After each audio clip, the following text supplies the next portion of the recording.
Trust అనే రూపంలో సమాజ సేవకు ఏర్పడే వ్యవస్థలు వితరణశీలులకు ఆ వ్యవస్థ మీద ఉన్న విశ్వాసం ఆధారంగా మనుగడ సాగిస్తాయి. కానీ అలాంటి వాటి అవసరమేమీ లేకుండా తనలో ఉన్న సంకల్పం, తన మీద తనకు ఉన్న విశ్వాసం మాత్రమే ప్రాతిపదికలుగా ఎంవి రామిరెడ్డి తన తండ్రి పేరిట సత్కార్యాచరణ కోసం ఏర్పాటు చేసిందే మువ్వా చినబాపిరెడ్డి మెమోరియల్ ట్రస్ట్.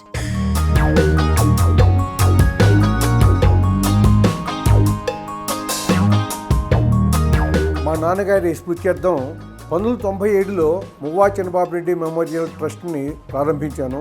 చాలా కాలం పాటు కేవలం నా సొంత నిధులతోనే ఈ ట్రస్ట్ తరఫున అనేక కార్యక్రమాలు నిర్వహించాను. గుంటూరు జిల్లా తుళ్లూరు మండలం పెదపరిమి గ్రామం కేంద్రంగా ఏర్పాటైన మువ్వా చినబాపిరెడ్డి మెమోరియల్ ట్రస్ట్ ప్రతిభావంతులైన విద్యార్థులకు ఆర్థిక సాయం, పేద విద్యార్థుల ఉన్నత చదువుల కోసం అండగా నిలవడం వంటి కార్యకలాపాలతోనే తన ప్రస్థానం ప్రారంభించింది. క్రమంగా ఈ కార్యకలాపాలు విస్తృతమయ్యాయి. ట్రస్టు అందించిన అండతో కొన్ని వందల మంది విద్యార్థులు తమ జీవితాలను అద్భుతంగా తీర్చిదిద్దుకున్నారు.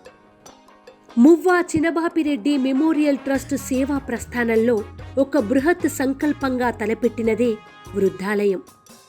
జీవితానుభవమే తరగని సంపదగా మారిన పండు వయసులో తమ జీవితాలు ఎవ్వరికీ భారం కాకూడదని కోరుకునే వృద్ధులు జీవన చరమాంకపు మధురిమలను ఆస్వాదించే ఉత్సాహభరిత వాతావరణంతో ఓ ప్రాంగణాన్ని ఏర్పాటు చేయాలి అనేది ట్రస్టు సారథి ఎంవి రామిరెడ్డి సుదీర్ఘకాల స్వప్నం. వారి జీవితాలకు ఆశ్రమంగా కాకుండా ఆలయంలా రూపొందించాలి అనేది ఆరాటం. అలా రూపొందినదే ఆంధ్రప్రదేశ్ సచివాలయానికి అతి సమీపంలో పెదపరిమి గ్రామంలోని ఈ వృద్ధాలయం. ఎప్పుడైతే ఒక old age home come skill development training centre కోసం ఒక బిల్డింగ్ నిర్మించాలని సంకల్పం చెప్పుకున్నానో అప్పుడు నా మిత్రుల్ని, బంధువుల్ని, అలాగే కొన్ని కంపెనీలని సంప్రదించాను. వాళ్ళందరూ కూడా ఎంతో ఉదారంగా స్పందించారు. ముఖ్యంగా రామ్కీ గ్రూప్ అధినేత ఆళ్ళ అయోధ్యరామిరెడ్డి గారు, Ramky foundation managing trustee Dakshayani గారు భుజం తట్టి ప్రోత్సహించడంతో పాటు ఆర్థికంగా కూడా ఎంతో సహాయం అందించారు. ఆ తర్వాత Natco pharma trust, Aurobindo pharma foundation, అలాగే కొన్ని కంపెనీలు తమ కార్పొరేట్ సోషల్ రెస్పాన్సిబిలిటీ కింద విరాళాలు ఇచ్చి ఈ భవన నిర్మాణానికి ఎంతో సహకారం అందించాయి. అమెరికాకు చెందినటువంటి రూరల్ హోప్ ఫౌండేషన్ దాదాపు 25 లక్షల రూపాయలు విరాళంగా అందించి భవన నిర్మాణాన్ని ప్రోత్సహించారు.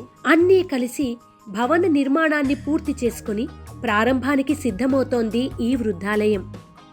విశాలమైన గదులు, బాత్రూములు, పరిశుభ్రమైన వంటగది, విశాలమైన భోజనశాల, శుద్ధీకరించిన నీటి సదుపాయం, లిఫ్ట్, సీసీ కెమెరాల భద్రత, అగ్ని ప్రమాదాలను ఎదుర్కొనే ముందు జాగ్రత్త ఏర్పాట్లు, గ్రంథాలయం, రిక్రియేషన్, విజిటింగ్ డాక్టర్ కోసం ప్రత్యేక ఏర్పాటు, వృద్ధులకు వీసమెత్తు ఇబ్బంది కలగకుండా అనేక ఏర్పాట్లతో ఇది సిద్ధమవుతోంది.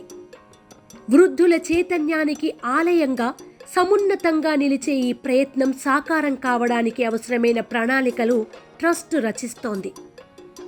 మీ అందరి ఆదరాభిమానాలతో ఈ ఆలయం జవసత్వాలు పుంజుకోగలదని ట్రస్ట్ ఆశిస్తోంది. వృద్ధాలయ ప్రారంభం కోసం భవనం అన్ని విధాలా సంసిద్ధంగా ఉంది. అన్ని సదుపాయాలు సమకూరాయి. అయితే వృద్ధుల కోసం ప్రత్యేకంగా కొన్ని మంచాలని డిజైన్ చేస్తున్నాం. అలా ఆ మంచాలు, కొన్ని ర్యాక్స్, ఇలాంటి కొన్ని అవసరాలకు మాత్రం ఇంకా సమకూరలేదు. అవి మినహా అన్ని రకాల సదుపాయాలతోటి వృద్ధాలయం ప్రారంభోత్సవానికి భవనం సంసిద్ధంగా ఉంది. ఈ యజ్ఞంలో ఒకరు ఇద్దరని కాదండి, ఎంతోమంది తమ ఉదారంగా తమ సహాయాన్ని, సహకారాలని అందించారు. అటు సిఎస్ఆర్ వింగ్స్ కావచ్చు, ఇటు కంపెనీలు కావచ్చు, అలాగే ఎన్ఆర్ఐస్ కావచ్చు, ఫ్రెండ్స్ కావచ్చు, ఎంతో తోడ్పాటు అందించి భవనం పూర్తవడానికి ఎంతో సహకారం అందించారు. వారందరికీ కూడా నేను శిరస్సు వంచి ధన్యవాదాలు, నమస్కారాలు తెలియజేస్తున్నాను.